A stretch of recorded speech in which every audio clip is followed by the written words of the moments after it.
Buenas tardes y bienvenidos a Todo Geopolítica. A estas horas el Consejo de Seguridad de Naciones Unidas reunido con la presidencia o bajo la presidencia de turno de China, que no es poca cosa, sobre todo porque quizás sea el elemento, me van a perdonar, sé que nadie es neutral, el elemento más neutral en toda esta cadena, en toda esta suerte de acontecimientos que estamos viendo en los últimos días. Hoy van a llegar durante la noche las delegaciones de Estados Unidos y Rusia a Macedonia del Norte, a la OSCE. Desde mañana arranca una nueva cumbre de esa organización europea en la que, ojo, no van a hablar de nada, pero se van a ver. Y van a tener casi un día Estados Unidos y Rusia para negociar y hablar. ¿Se va a hablar del fin de la guerra en Ucrania? Bueno, pues si quieren pistas, desde Ucrania se está deslizando que la idea no es negociar ahora una paz. Fíjense, a pesar de las palabras de Vladimir Putin, que han servido en realidad para pulsar el sentir de los aliados de la OTAN en Ucrania, de aquellas palabras en las que dijo es una tragedia lo que está ocurriendo en Ucrania y deberíamos pararlo. A pesar de todo eso, la realidad que subyace detrás es que, según varias fuentes desde distintos medios cercanos al Kremlin, en realidad la idea de Vladimir Putin es acercarse lo más posible a las elecciones generales estadounidenses. A esas elecciones que Joe Biden no quiere perder y que Donald Trump quiere ganar, y donde en realidad el que puede ganar y mucho es el propio Vladimir Putin y Rusia si negocian con una posición de fuerza lo que allí ocurra. Esto en el plano, en lo tocante a Rusia y Ucrania, donde, por cierto, no se habla solo de esto, se está hablando también de esas famosas ofensivas y contraofensivas cerca del Dnipro, donde vamos a preguntarle hoy, entre otros, a Fernando Moragón por este asunto y sobre la realidad del Dnipro, sobre qué importancia tiene en realidad esto para las estrategias de Rusia. Vamos a intentar también abordarlo, evidentemente, desde el prisma de los aliados de Ucrania.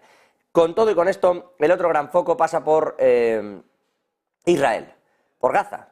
Se empieza a hablar de que hay que puede haber hasta 2 días más de tregua, aunque hay bastante disensión en el Ejecutivo de Benjamín Netanyahu y no está nada claro lo que esté ocurriendo allí. Por cierto, que han hablado de noticias falsas, pero, si me permiten, y por ir con la actualidad, Palestina interviniendo en ese Consejo de Seguridad de la ONU.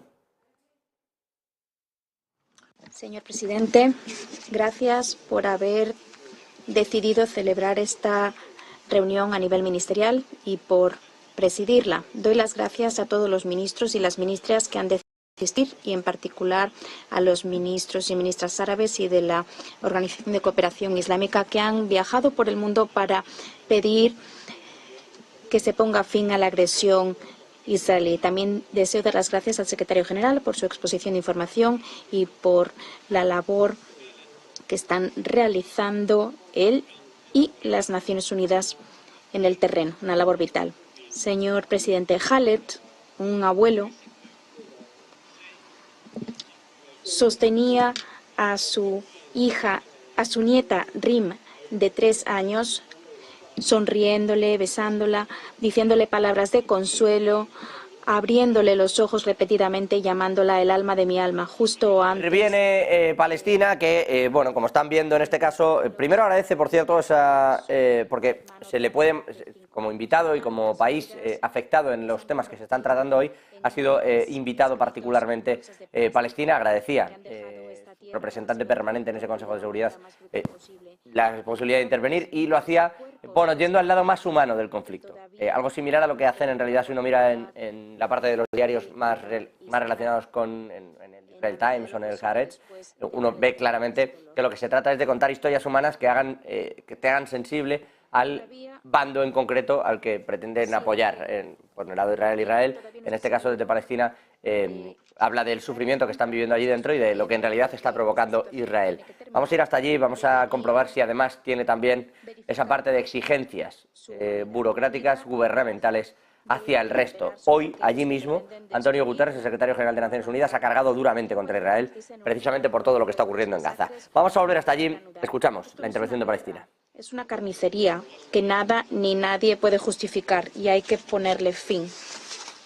Señor presidente, habíamos dicho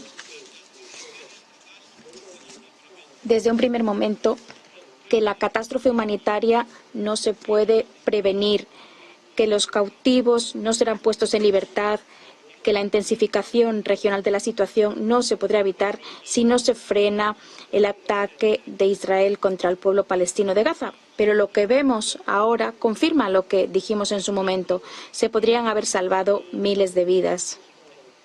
El ímpetu que ahora estamos presenciando finalmente ha de sostenerse. Hay que reunir a las familias en vida, no en la muerte. Las profundas necesidades de la población en Gaza se han de atender a través de todo el territorio de la Franja de Gaza sin más dilación ni restricciones. Hay que dejar que las personas regresen a sus hogares y comiencen a reconstruir sus vidas. Se ha de levantar el estado de sitio impuesto por Israel. Señor presidente, más de 15.000 palestinos han sido asesinados por Israel. De ellos, más de 10.000 son mujeres, niños y niñas. Han sido asesinados por Israel. No perdieron la vida. Duras palabras en la intervención de Palestina, además diciendo que, porque se ha hablado de que se perdía la vida en el conflicto, dice Palestina, no está ocurriendo eso, lo que ocurre no es que alguien pierda la vida, ojo a la carga contra Israel, lo que ocurre es que en realidad los estáis matando. Cifran 15.000 Palestina los muertos en su territorio, más de 10.000, dice, son mujeres y niños, atacados, insisto, por Israel. Dice hay que poner fin a esta catástrofe, hay que frenar el ataque de Israel. En sucesivas ocasiones se ha dicho que no se puede prever una catástrofe humanitaria y dice, desde Palestina, dice su representante en el Consejo de Seguridad de las Naciones Unidas hoy, claro que se puede prever, esto era una cuestión absolutamente evitable. Sobre lo que estamos viendo, sobre este Consejo de Seguridad, sobre lo que poco a poco se va trasluciendo en una suerte de tregua que yo no sé si va a llegar a ser perenne o no, sobre todo porque en Israel se las están teniendo tiesas dentro del gobierno para decidir si quieren o no seguir con la tregua. Se ha especulado con que el Likud de Benjamín Netanyahu y que estaría abierto a otros 2 días más, es decir, además de la extensión de 2, hoy terminaba, va a ir hasta el viernes, se está hablando de que puede ir hasta el domingo. Yo no sé si eso va a terminar ocurriendo porque, insisto, hay una presión también muy fuerte desde dentro de Israel y desde dentro del Ejecutivo de Emergencia de Benjamín Netanyahu para que vuelva y para que continúe con las hostilidades sobre Gaza en búsqueda de esos propios rehenes, pero sobre todo en aras de conseguir lo que consideran el objetivo prioritario, que es la destrucción absoluta de Hamás. Al otro lado de la pantalla, para analizar todo esto, Adrián Celaya, presidente de CAI Group, profesor de Economía Aplicada en la Universidad del País Vasco. Muy buenas tardes. Hola, buenas tardes. Ven también ahí a Dolores Rubio, profesora de Relaciones Internacionales en la Universidad Complutense de Madrid. Buenas tardes, Dolores. Buenas tardes. Y a Fernando Moragón en el centro, experto en geopolítica especializado en Rusia, Asia Central y China. Fernando, muy buenas tardes. Buenas tardes, José. Les pregunto directamente por lo que estamos escuchando.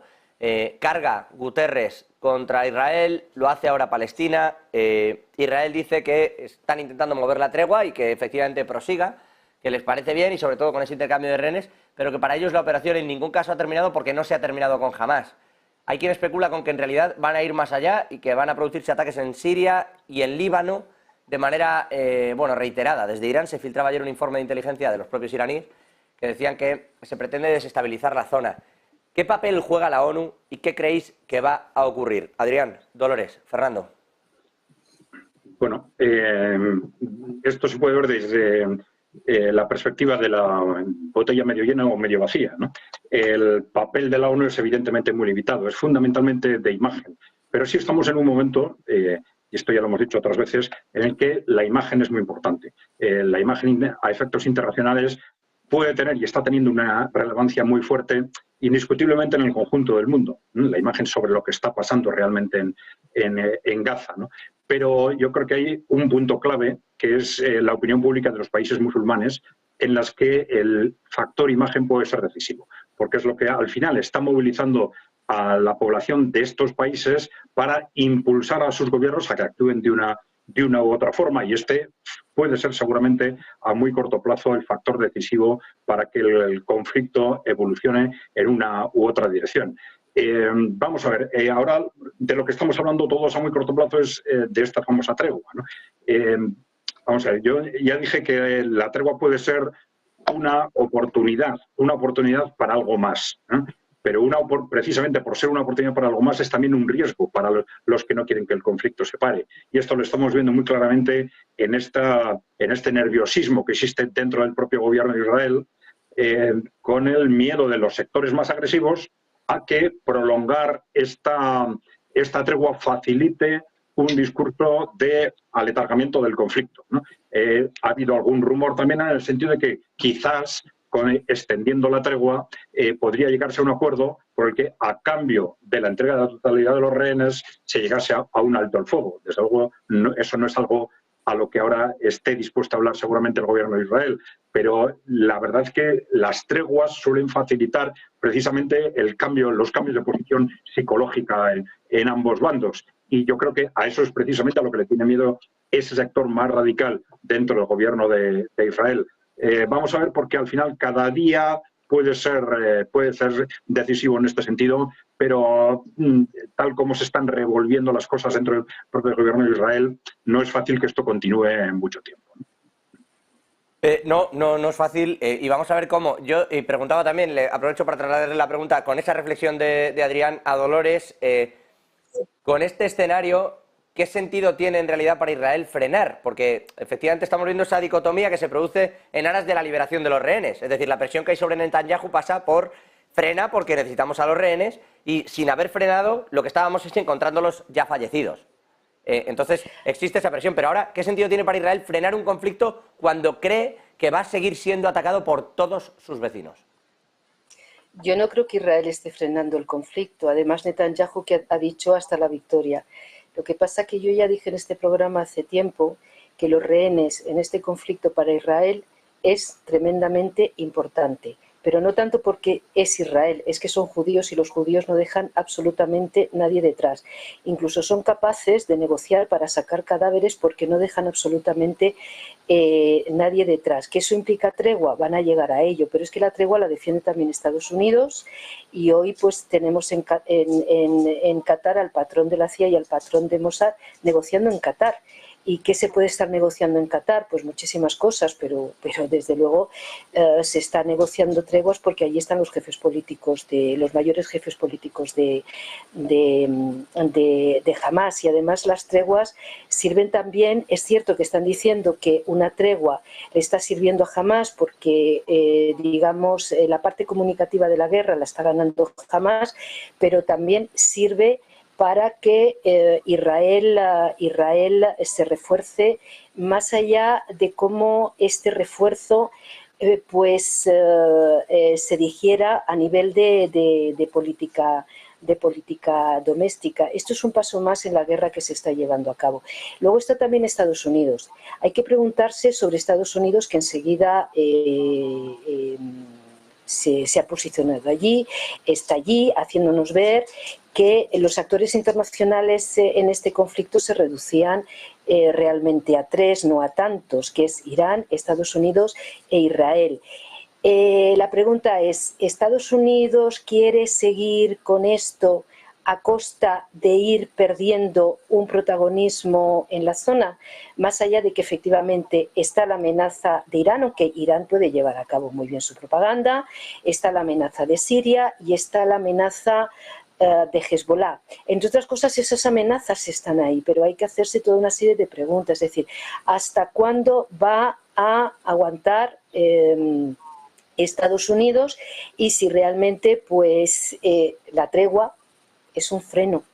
Los rehenes y la recuperación de los rehenes para Israel y lo que es Israel forma parte del objetivo político de la guerra.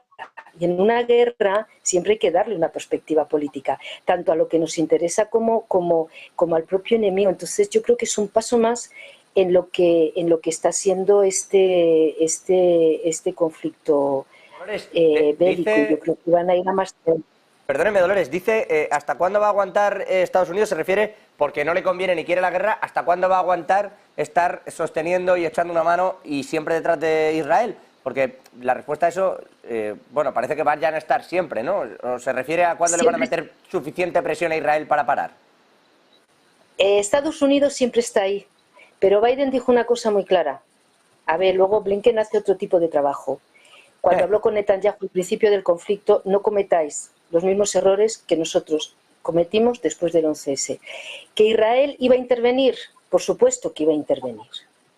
y no espero a Naciones Unidas, porque Naciones Unidas aquí está teniendo muy poco papel.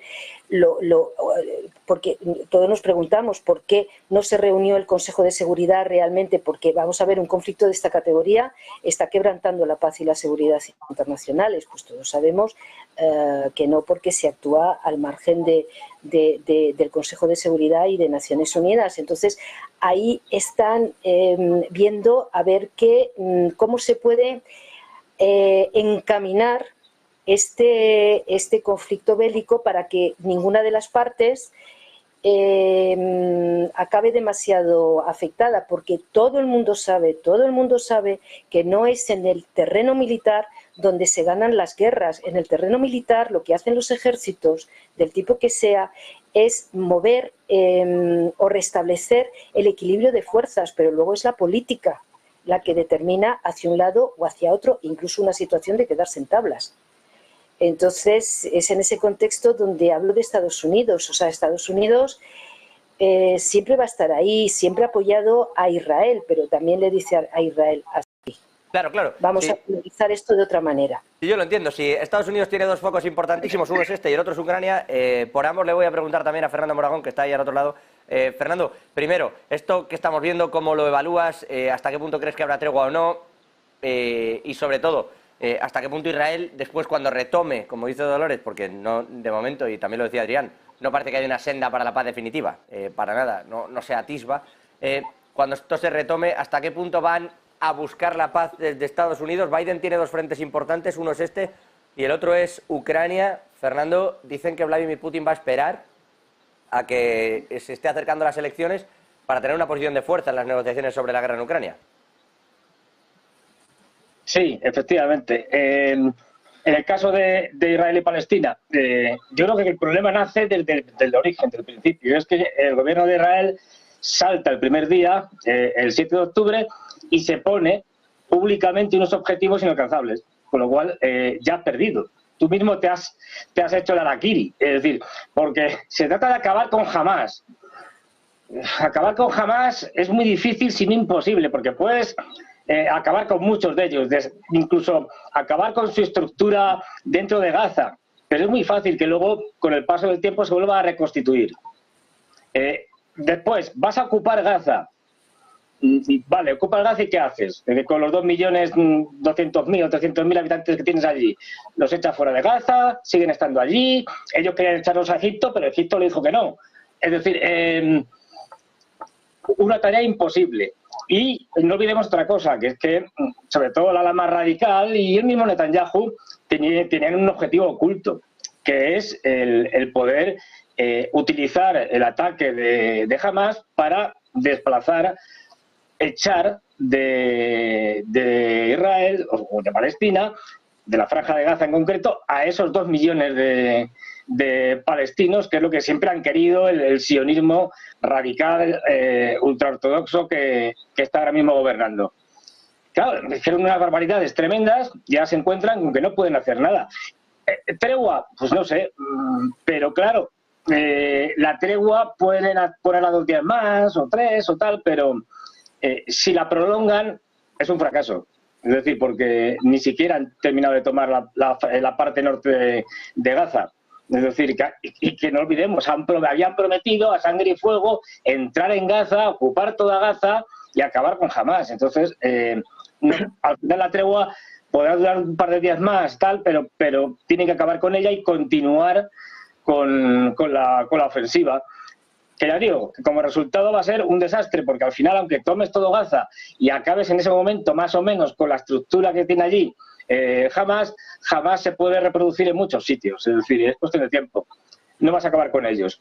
Y luego, en el caso de Ucrania, bueno, Ucrania está derrotada. Quiero decir, hoy lo decía Podolyak, el ministro, lo decía ¿cómo se llama? El ministro de Exteriores de Ucrania, que Dmytro Kuleba, Kuleba había tenido una reunión, gracias José, había tenido una reunión en la OTAN con miembros de la OTAN y que era gracioso como se expresaba el tipo, porque venía diciendo no vamos a ceder ninguna parte del territorio ucraniano a los rusos. porque esto es una cosa indefendible. Y además, quisiera yo que se pusieran en mi lugar otros países y tuvieran que ceder territorios. Es decir, que estaba reconociendo que le habían pedido que cediera territorios para conseguir una paz. Esa guerra está acabada, en el sentido de que es una guerra perdida por Ucrania, y la cuestión es cómo se va a salir del lío. Bueno, ¿cómo va a salir del lío ahora Estados Unidos, sobre todo? Ucrania ya veremos, y desde luego no va a haber nada relevante en principio, nunca se sabe, pero hasta después de las elecciones rusas en marzo. Eso ya digo, vamos, salvo algo muy impredecible, ellos no tienen muy claro, los rusos, es decir, no quieren una bajada de popularidad de Putin ante unas elecciones, haciendo una movilización, haciendo cualquier cosa. No, no se va a hacer nada especial. Eso no quiere decir que no esté pasando lo que ahora mismo está ocurriendo, que es que el ejército ruso sigue machacando constantemente y degradando al ejército ucraniano, que se encuentra ya en una situación bastante lamentable. Y por otro lado, tenemos, bueno, lo estamos viendo todos los días, es decir, los ataques a navajazo trapero limpio entre los dirigentes ucranianos, especialmente entre Zelensky y Zelensky y sus apoyos, ¿no? Entonces, bueno, con purgas, hasta con bombazos, en fin. Eso, Ucrania ahora mismo lo que estamos viendo es un proceso de descomposición que va a durar seguramente la mayor parte del año que viene, o todo el año que viene, pero que terminará en una derrota de Ucrania y en unas condiciones muy duras que le va a poner Rusia a Estados Unidos, que al final es el que va a negociar, ¿no? Estados Unidos está buscando ahora mismo ya la salida, como sea, del conflicto y la Unión Europea, aunque no lo digan, también. Lo que pasa es que en la Unión Europea están los más talibanes, como Ursula von der Leyen, que quiere seguir con el conflicto, y gente que le está diciendo ¿a dónde va usted, señora? Como Luis de Guindos, el vicepresidente del Banco Central Europeo, que había dicho, señora, no toque usted los activos confiscados al gobierno ruso para dárselos a los ucranianos, porque tenemos un problema de credibilidad a nivel mundial y que van a salir los capitales corriendo en cuanto vean que hacemos este tipo de cosas, que es saquear los activos de un país soberano. Entonces, esas tensiones están ahí y cada vez, ya digo, tanto Europa o la OTAN como Estados Unidos quieren deshacerse del problema como sea, e intentar lavar la cara y decir, echarle la culpa a los ucranianos y decir, la culpa es de los ucranianos y tal, que no lo han hecho bien. Lo ideal sería, para Estados Unidos, obligar a Zelensky a que hiciera unas elecciones en marzo, a finales de marzo, y que ahí Zelensky se fuera, porque no se va a firmar nada con Zelensky, eso está claro, y pusieran a otro, que eso facilitaría el que ese nuevo presidente elegido democráticamente, en fin, entre comillas, más o menos diera un cambio de postura y dijera que hay que alcanzar la paz y tal. Pero esto ya que había que ceder territorios, incluso Arestovich en su momento ya lo conoció hace tiempo, que había que ceder territorios, que era inevitable. Es decir, que en el caso de Ucrania es... Sí, dime, José. No, lo de la cesión territorial, a tenor de cómo se están produciendo las declaraciones, parece evidente que va a acabar ocurriendo. Lo digo porque el propio Stoltenberg decía el otro día, ya en vez de hablar de que Ucrania debía recuperarse todo su terreno y que Rusia lo tenía fácil, que la idea era volver, ya se empieza a hablar de preservar al menos la unidad territorial ucraniana en Europa. O sea, una cosa como... Sí. De repente ha habido un cambio de concepto, que eso suele dar pistas a que la cosa no va a acabar como empezó. Pero al respecto de lo que se está comentando, Adrián y Dolores, ¿vosotros veis tan claro ese cambio de figura? O sea, ¿veis que se vaya a cambiar a Zelensky antes incluso de hacer una paz? Y sobre todo, ¿veis que la negociación esté más cerca o, como dice Fernando, en una duración todavía de aquí a un año, más próxima a esas elecciones, más capaz de presionar en ese momento Putin a Biden? Yo creo que va a llegar un momento en que Zelensky no es interlocutor. Igual que Putin siempre ha sido el interlocutor por la parte rusa, Zelensky no. Y lo que se ha comentado aquí totalmente cierto. Yo hace un año que lo comentaba y además dije lo siguiente.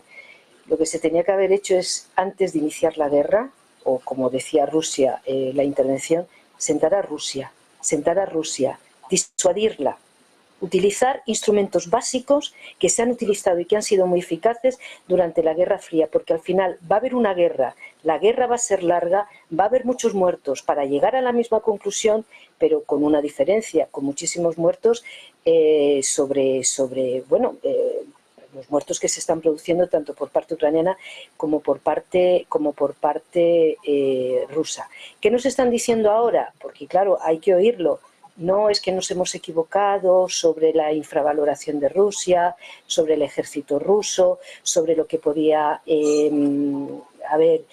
resistir Rusia. Nos hemos equivocado sobre el hecho de que en un primer momento pues habíamos planteado la posibilidad de un golpe de Estado en Rusia, de la propia implosión de Rusia. Y claro, en lo que nos ha insistido muchísimo es que Estados Unidos está ahí, que la puerta diplomática entre Estados Unidos y Rusia siempre ha estado abierta, que Zelensky, pues bueno, estaba ahí, pero que los interlocutores en ese sentido eran Estados Unidos y Rusia, que el objetivo de Estados Unidos era neutralizar el alcance global de Rusia y que era lo que está haciendo Estados Unidos ahí. Entonces, cuando Estados Unidos consiguiese eso, que parece que lo está consiguiendo, importa muy poco en el sentido de geopolítica internacional, pues que Rusia se quede con un territorio de Ucrania que además Rusia considera que es completamente suyo. Dicho de otra manera, llegado el momento de la paz, llegado el momento de las negociaciones, esto lo dije ya hace un año, Zelensky y los propios ucranianos van a importar muy poco, porque la lectura de ese conflicto se ha hecho desde el principio en términos de geopolítica internacional. Adrián, al respecto de este asunto, Sí. y os cambio el tercio. Sí, bueno, en principio estoy de acuerdo en que viendo la guerra de Ucrania o entendiendo la guerra de Ucrania como lo que ha sido hasta ahora, es una guerra que hay que dar por terminada en el sentido de que Rusia la ha ganado, ¿no? Eso yo creo que está fuera de duda. El tema es, si empezamos a hablar de a partir de ahora qué, yo creo que las piezas de lo que está sucediendo encajan bastante en un tipo de argumentación que nosotros utilizamos bastante, que es la que no solo en Occidente, sino en la propia Ucrania, hay realmente dos sectores distintos, ¿no? Con dos posicionamientos distintos sobre qué hacer de ahora en adelante. Hay un sector que, aunque no le haga demasiada gracia, está dispuesto a llegar a un acuerdo con el fin de contener los daños y limitar esa ampliación del poder o de la influencia de Rusia en Europa cara al futuro. Es un aumento de la influencia que se va a producir inevitablemente, pero van a intentar una negociación que empiece lo antes posible, para minimizar ese daño. ¿Por qué lo antes posible? Pues porque ya estamos en una cuenta atrás. Rusia militarmente cada día se va fortaleciendo y Ucrania militarmente, no solo militarmente, sino social y políticamente, como he dicho, se va destruyendo. Cada día que pasa es más difícil la negociación para Ucrania y en mayor posición de fuerza está Rusia. El problema es que probablemente hay otro sector que no está dispuesto a aceptar lo que se puede visualizar como el posible resultado de una negociación de ese tipo. Tengamos en cuenta de qué estamos hablando. Estamos hablando de un Occidente, de una OTAN, que lleva aproximadamente 25 años desarrollando una estrategia de contención, vamos a decir, de destrucción política, si se quiere, de Rusia y de China. Bueno, porque ahora Ucrania pierda este conflicto, ¿se van a olvidar de esta estrategia? ¿Por qué pusieron en marcha esa estrategia? Tendríamos que pensar. Y es porque hay una élite occidental, vamos a llamarle Wall Street si se quiere, pero bueno, hay una élite occidental que se siente amenazada por Rusia y por China. Pero entonces ahora van a aceptar no solo no haber conseguido debilitar a Rusia, sino una Rusia y China también, lógicamente, de la mano, ¿no? Con una influencia mucho mayor en el propio Occidente. Va a resultar a partir de ahora. Bueno, pues ahí hay un sector evidente que no está dispuesto a aceptar este contexto. Y es muy posible que esto tenga que ver también con cómo se están moviendo las fichas dentro de la propia Ucrania, ¿no? Por ejemplo, si pensamos en la figura de Zelensky, claro, Zelensky ahora a veces se le está pintando casi como, pues no sé, una especie de fanático que se está resistiendo a todos los movimientos que le están empujando hacia la lógica de la negociación. Pero esto no cuadra muy bien con la figura del propio Zelensky. Zelensky no tiene no es una figura ideológica, no viene del ala, digamos, más nacionalista, filonazi, no, ni siquiera moderadamente nacionalista. Él era un actor que fue de la mano de un grupo de oligarcas, fue catapultado hacia unas determinadas elecciones con un posicionamiento claramente oportunista. Esto, evidentemente, sí es cierto que modificar las posiciones de un presidente como Zelensky de un día para otro no es fácil, pero no responde su perfil al de un presidente que se atornille y se juegue la vida, como se estaría jugando, solo por sus ideas, por defender, digamos, esa defensa de Ucrania a toda costa. Responde más a que tenga el apoyo de importantes sectores que sí están apostando, no solo en Ucrania, sino en el conjunto de Occidente, por dar un salto adelante. Porque efectivamente, una cosa es que perder la guerra en Ucrania, pero otra cosa es el mundo. Y Ucrania al final se ha convertido en solo una pieza de este choque geopolítico entre Occidente y por un lado, y China y Rusia por el otro. Entonces, este sector está pensando en, bueno, aunque estemos perdiendo aquí, vamos a ver qué hacemos para contrarrestarlo de otra forma, sea en Oriente Medio, sea en el Pacífico o sea en la propia Europa. Bueno, con todo esto sobre la mesa y con esa última reflexión, que efectivamente Ucrania es ya solo esa pieza, no es ni siquiera... Cuando empezó lo hicimos de una manera muy grandilocuente y es verdad, nosotros seguimos al detalle todo lo que ocurre y lo seguimos contando, pero es verdad que el globo mediático suele tener mucho que ver con todo esto y se ha ido desinflando con este asunto, a pesar de que, insisto, nosotros siempre hemos estado muy al cabo de lo que en realidad está ocurriendo y de cómo se mueve todo, porque para nosotros la situación en realidad sigue siendo la misma y ahí sigue ocurriendo lo mismo. Más allá de que haya quien le haya perdido interés al conflicto, la realidad es que el problema es real y está ahí. Os voy a preguntar también por Bosnia. Está hablando Israel en la ONU, pero me tenéis que dar un minuto, que voy para la publicidad y vuelvo. Adrián, Dolores, Fernando, un segundo y ya estamos de vuelta. Hasta ahora.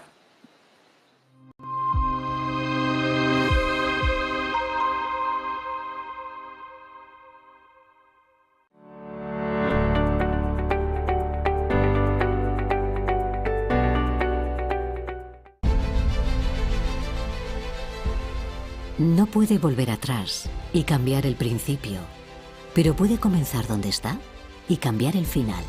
En Luna Sevilla queremos ser su asesor financiero de referencia para mejorar su presente y su futuro patrimonial, prestando nuestros servicios como agentes de Caser Asesores Financieros. Somos una empresa con una clara apuesta por la formación de calidad, la información transparente y objetiva, y por el asesoramiento financiero personalizado y continuado. Visite nuestra web lunasevilla.es o llame al 91 762 3442.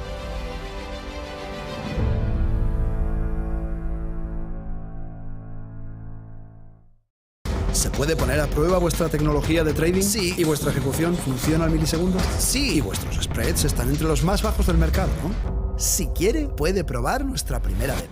Es difícil encontrar un broker que cumpla con todas sus expectativas. O quizá no tanto. Active Trades, broker online desde 2001.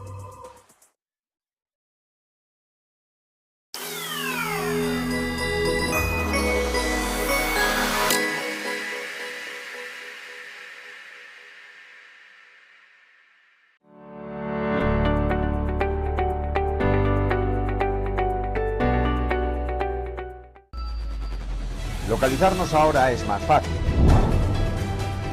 La economía a tu alcance. Empresas, inversiones, tecnología. Ya en la app de Movistar. Vive la economía. Negocios Televisión.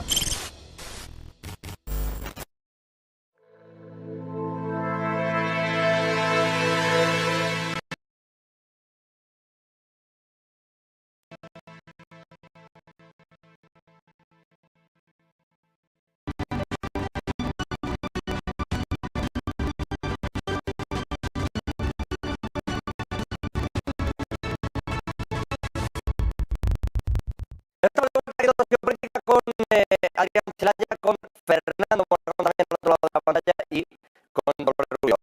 A los tres. También a estas horas Israel en el Consejo de Seguridad de la ONU, y siempre lo decimos aquí, igual que damos la de cal, damos la de arena. Nunca supe cuál era la buena, la verdad, pero el caso es que damos las dos. Vamos a irnos hasta ese Consejo de Seguridad, escuchamos también a Israel, vemos qué se está diciendo a estas horas, insisto, en ese Consejo de Seguridad de la ONU, vemos cuál es la posición del Ejecutivo que dirige Benjamín Netanyahu. Dedicó toda su vida a garantizar que no hubiera presencia judía alguna ni en Israel ni en ningún territorio árabe.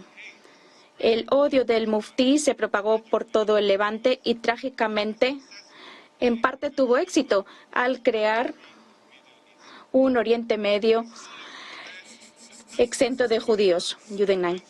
Sus aliados perpetraron masacres en Israel en 1939, entre otros. También la masacre de Yahud en Bagdad en el año 51, otras masacres contra los judíos en el mundo. Y fue la ideología del muftí lo que dio lugar a la expulsión de los judíos de países árabes y de Irán. Hace un siglo, estimados miembros del Consejo, más de 1 millón de judíos residían en los países árabes. 1 millón de judíos. Sin embargo, en la actualidad apenas hay varios miles.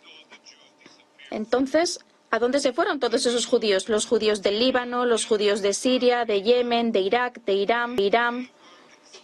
Fueron expulsados. Así que ya está bien de hipocresía.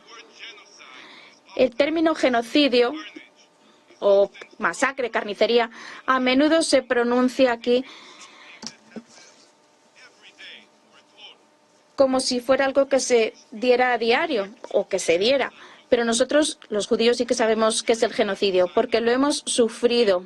Hemos sufrido intentos y ataques genocidas más de una vez, desde Hitler y el muftí hasta organizaciones terroristas que siguen sus pasos, y su nombre ni siquiera se menciona aquí. Por desgracia, la ideología genocida del muftí sigue emponzoñando las mentes de muchos musulmanes hasta el día de hoy. Es esa misma ideología contra la que Israel se está defendiendo en estos momentos. Una ideología que no acepta un Estado judío dentro de ninguna frontera, ni la existencia de los judíos en ningún lugar.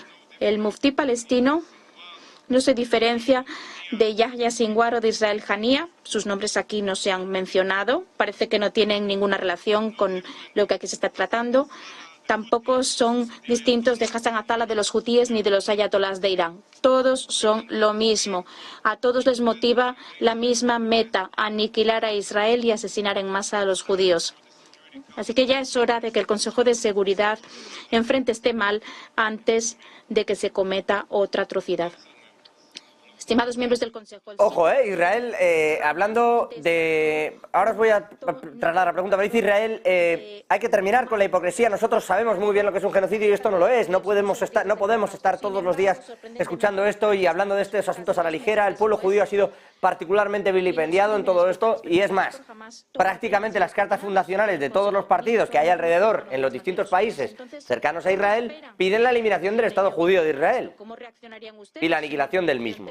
Entre ellos, efectivamente, Hamás. Es verdad que no todos, pero efectivamente Hamás sí es uno de ellos. Y dice, nos están sometiendo a nosotros y nosotros lo que estamos haciendo es defendernos ante lo que está ocurriendo. Cambia el tercio, se ve el otro prisma, se ve la otra cara de la polémica y de la película.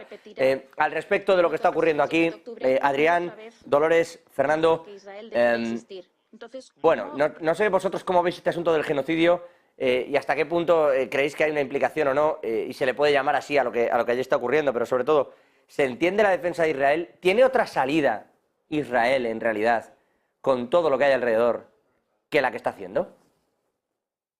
Bueno, a ver, la versión que está dando la embajadora de Naciones Unidas,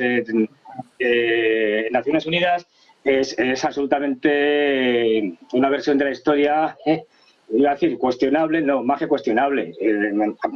Es lo que estamos viendo que está haciendo constantemente el gobierno de Israel desde que empezó el conflicto.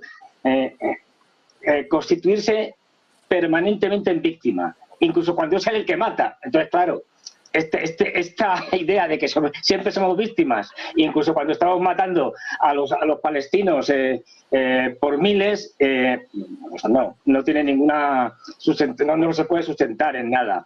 Lo de los argumentos históricos igual, es decir, esto más que cuestionables.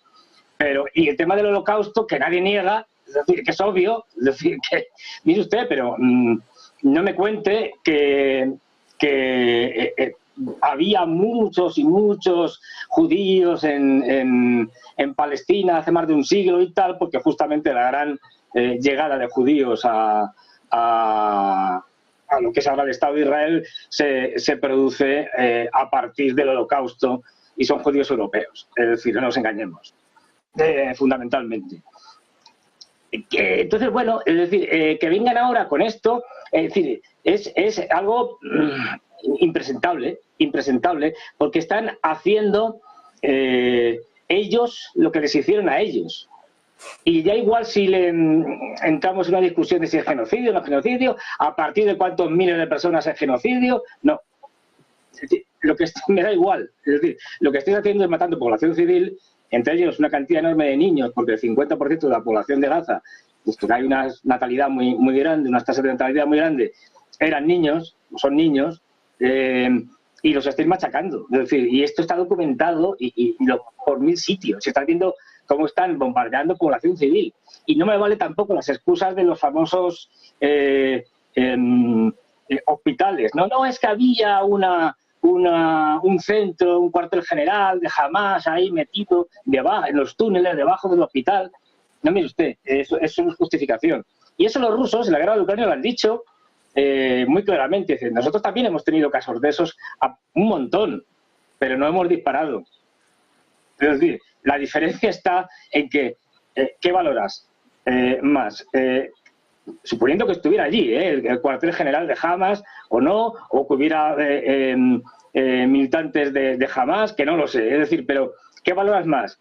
¿La vida de la población civil o la vida de soldados, milicianos, etcétera, contrarios a ti? Pues en Rusia valora más la vida de la población civil y lo que hace Israel es lo contrario. Claro, bueno, ya depende de efectivamente la mirada que se quiera poner. Adrián iba a intervenir también justo antes, Dolores después. Adrián, al respecto de todo esto que está diciendo Israel y sobre todo por esta parte del genocidio, no genocidio, yo no sé si es una falacia, quiero decir, que no digo que sea genocidio, pero que uno lo haya sufrido no quiere decir que no pueda perpetrarlo, claro. Efectivamente, sí. Bueno, vamos a ver, uno de los argumentos que estaban utilizando en este momento era que distintas fuerzas políticas alrededor de Israel tienen en sus estatutos, cuestionan el Estado de Israel, pero eso no tiene nada que ver. Es decir, eso es un criterio absolutamente político y legítimo. Es decir, el Estado de Israel, los hechos responden a una realidad de que hay millones de personas que vienen de Europa, que además, como ha dicho Fernando, son étnicamente europeos, no vienen étnicamente del Medio Oriente, étnicamente son europeos, y de pronto vienen a mis territorios, se hacen con una parte del territorio y dicen, creo aquí un Estado. Entra perfectamente dentro de la lógica política cuestionar ese Estado. Otra cosa es que diga, no, voy a arrasar a la población, pero eso es otra cuestión. Cuestionar el Estado de Israel es algo absolutamente comprensible por parte de las fuerzas políticas de los países musulmanes del entorno, ¿no? Aquí efectivamente hay un problema de que yo creo que pasa con todas las minorías, ¿no? ¿Qué pasa con todas las minorías? Que se pasa muy fácilmente de una situación del victimismo a empezar un poco a justificarlo todo en base a ese victimismo. Y el victimismo, bueno, es lo que ha sucedido en el pasado, que permite, digamos, pedir castigos o permite dar determinadas visiones del pasado, pero nunca permite justificar nada cara al futuro. No me da la razón haber sido más víctima, ¿no? Y entonces, bueno, eso lo encontramos en todos los países, pero tenemos una lluvia de discursos porque yo he sido víctima de esto, tú has sido víctima del otro, yo he sido más víctima que tú, porque pensamos que eso nos legitima cara a defendernos políticamente cara al futuro. Y no es así, con eso hay que romper. Yo, si has sido víctima, te reconozco que has sido víctima, pero eso no te da ningún derecho específico cara al futuro. Yo creo que este es un momento muy importante porque de ese victimismo Israel ha pasado a una ideología, una parte sustancial de Israel, a una ideología supremacista que le permite justificar absolutamente todo, ¿no? Tanto con lo que hace con respecto a Occidente como en lo que hace en el propio Israel y con los países del entorno. El problema es que en los últimos años, o durante las últimas décadas, Israel ha podido mantener esas estrategias muy apuntaladas por un Estados Unidos que controlaba el mundo. Pero Israel de pronto se ha dado cuenta, porque el Mossad, los servicios de inteligencia, analizaban esto repetidamente y lo decían expresamente, que el mundo está cambiando, probablemente vamos hacia un mundo multipolar, Estados Unidos ya no va a ser el guardián del mundo, ¿qué vamos a hacer?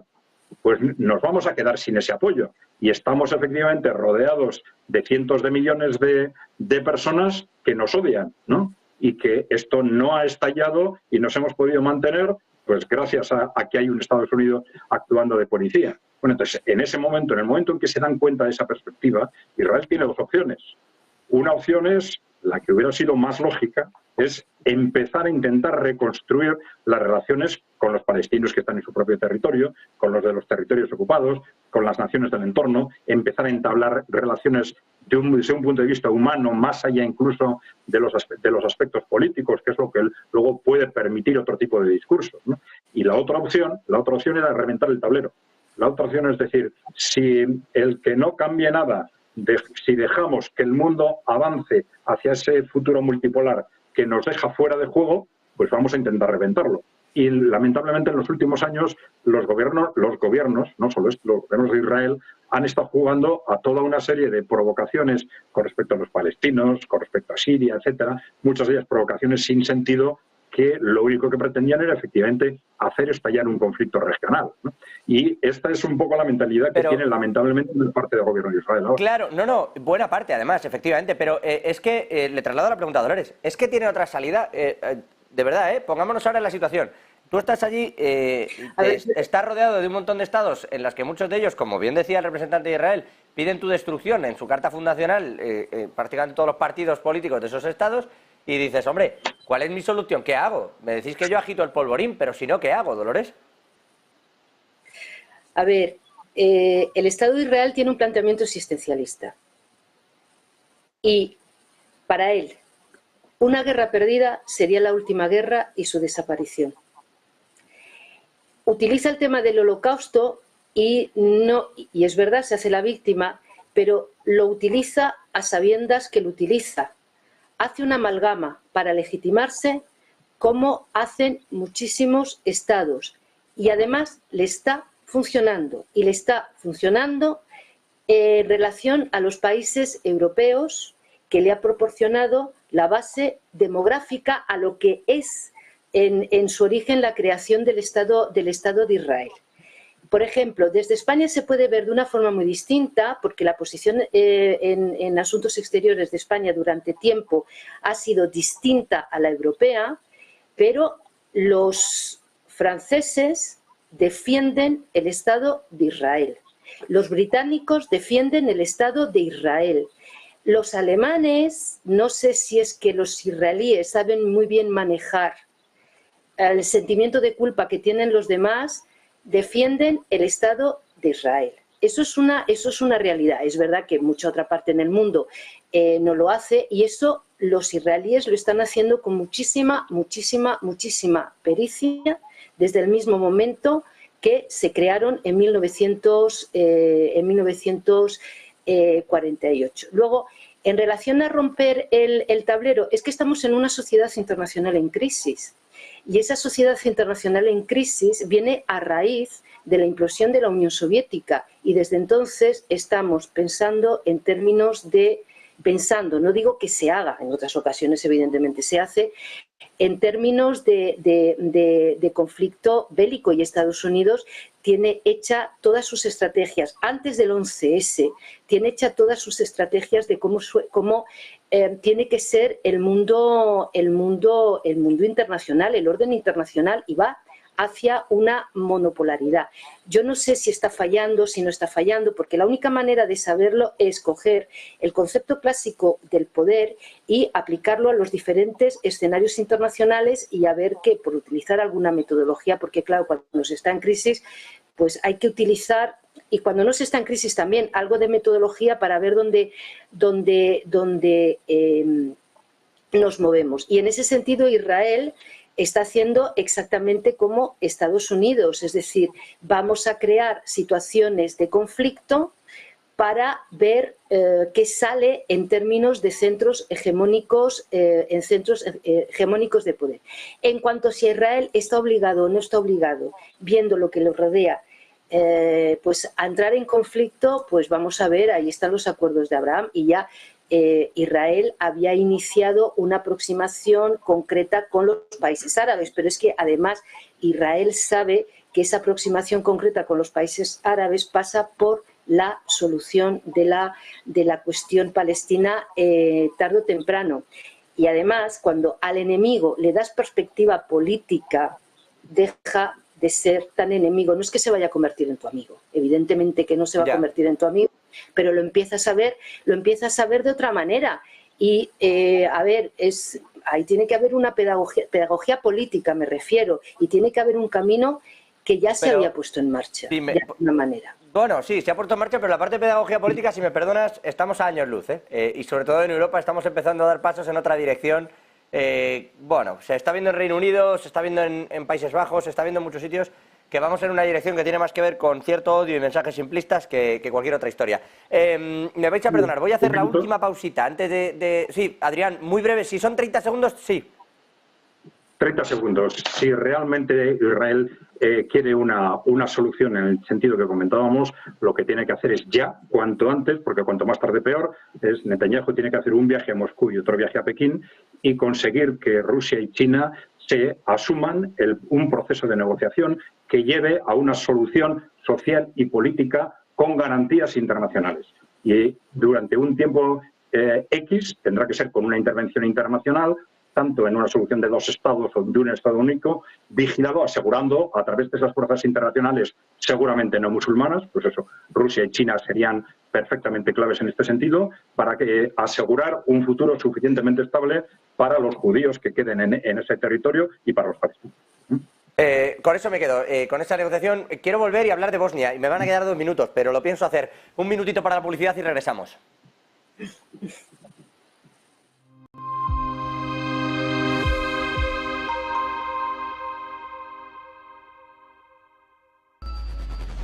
Localizarnos ahora es más fácil. La economía a tu alcance. Empresas, inversiones, tecnología. Ya en la APP de Movistar. Vive la economía. Negocios Televisión.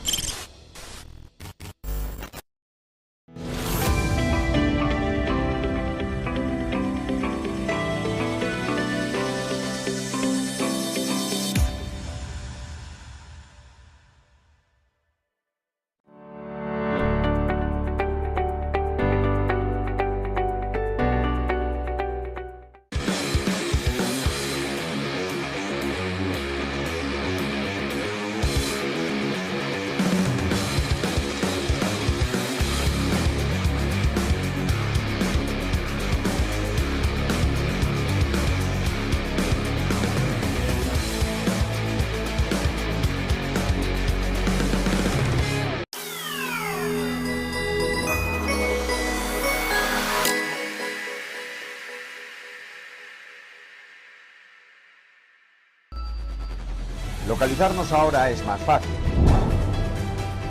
La economía a tu alcance. Empresas, inversiones, tecnología. Ya en la APP de Movistar.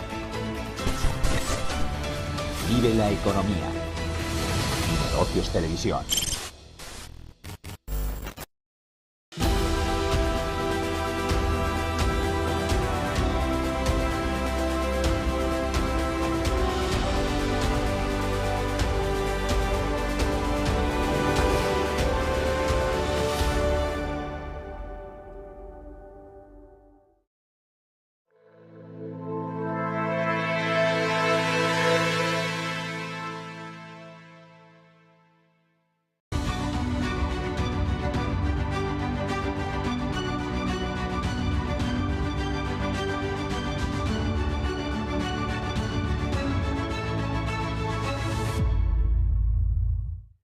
Ya estamos de vuelta. Último minuto. Fernando Moragón, Adrián Celaya y Dolores Rubio. ¿Qué está pasando en Bosnia? Lo digo porque poco a poco vuelven a estarse soliviantando las distintas partes. Una vez más, los cascos azules están sirviendo de poco y, de hecho, ha llegado a decir, creo que fue Josep Borrell, el alto representante exterior de la Unión Europea, ya sé lo que pensáis algunos de Borrell, ha llegado a decir que si no es porque se interviene desde Europa, en Bosnia sería imposible mantener una paz.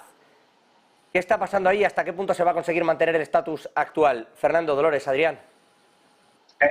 Dijo el pirómano. Quiero decir, o sea, me hace mucha gracia que sean los europeos que en el momento adecuado, en los años 90, se encargaron bastante de esos estados, como Alemania, etcétera, de contribuir decisivamente a cargarse Yugoslavia, vengan ahora diciendo estas cosas. Pero bueno, en fin. A ver, esto es lo que pasa cuando se hacen guerras como la de la OTAN, con Kosovo, y como pasó en su momento con la intervención en el tema de las múltiples guerras dentro de Yugoslavia. Y el caso de Bosnia-Herzegovina es que aquello tiene muy difícil solución, porque primero los bosnios y los croatas no se llevan bien, aunque estén metidos en el mismo cajón. Y luego los serbios no quieren saber nada de los otros dos. Y aunque, bueno, se ha convertido en una especie de semiprotectorado de la ONU, esto, tal y como está, es un conflicto congelado que no tiene solución por el momento. Y bueno, pues habrá momentos de más tensión o de menos. También ahí Estados Unidos tiene mucha influencia en el sentido de que puede elevar la tensión o la puede bajar. Eso se ve especialmente en el caso de Kosovo, donde eso sí que es una colonia pura y dura de Estados Unidos. Es una base que tiene un país no reconocido por todos. Es decir, entonces, bueno, puedo jugar con eso, pero ya digo, si no hay de verdad una solución para el tema de Serbia, para el tema de Kosovo, para los serbios dentro de Kosovo, esto así, o una separación, reconocer lo que es de hecho ya algo que ya se ha producido, una separación entre los serbios de Bosnia y los croatas y musulmanes, que ya digo, tampoco se llevan bien, pero que bueno, que veríamos si pueden convivir o no, o partirlo en tres. Pero ya otra cosa... Yo no lo sé, yo no lo sé cuál es la solución, por eso os la pregunto, casi ya os digo que os avisaba que me iba a quedar sin tiempo. Dolores y Adrián, casi 30 segundos también cada uno. ¿Solución en Bosnia o cómo veis ese conflicto? Yo estoy totalmente de acuerdo. Además, una vez que se acabó la guerra, efectivamente se acabó la guerra, pero la paz era muy precaria, y cualquier persona que venga de allí, que te cuente, te dice que aquello es muy precario, que a lo mejor no se va a ir a la guerra nuevamente porque tienen una experiencia muy cercana y que fue terrorífica. Es una paz muy precaria y que va a haber tensiones siempre, y que hay que ir a una solución, pues eso, de repartir, ya que es una realidad, pues de repartirlo. También es verdad que si se reparte, pues va a seguir habiendo tensiones después, porque esas cosas luego hay que integrarlas y hay que digerirlas, y no es fácil. Que si haces después de lo que hicieron con Yugoslavia. Si haces un buen reparto, nunca dejas contento a nadie. Eso también, Adrián, brevemente, brevísimo. Sí, no, simplemente, bueno, el futuro de Bosnia, como el de tantos países, va a depender del contexto internacional y se va a revolver también en función del contexto internacional. Lo que está claro es que la ruptura de Yugoslavia fue un desastre histórico que 30 años después continúa generando conflictos, ¿no? Entonces, durante muchos años estos pueblos, con diferencias internas, pero vivieron en paz y tolerándose y construyendo juntos un país, y eso Europa y Estados Unidos lo rompieron pues de forma radical y absolutamente innecesaria. Bueno, cara al futuro vamos a ver cómo se organiza todo esto, pero yo creo que al final qué pasa en Europa en ese contexto geopolítico de la posición de Rusia y de su aliado Serbia en el conjunto de Europa va a ser definitivo para que la configuración de Bosnia avance en una u otra dirección. Adrián Celaya, Fernando Moragón y Dolores Rubio, si me permitís, es casi el cuarto sin barrer de Europa. Gracias por estar con nosotros hoy en este Negocios Televisión, en este Todo es Geopolítica. Abrazo fuerte a los tres. A ti. Adrián, un abrazo. Y gracias a todos ustedes. Seguimos con la información aquí en la televisión de los negocios y la economía, en Negocios Televisión.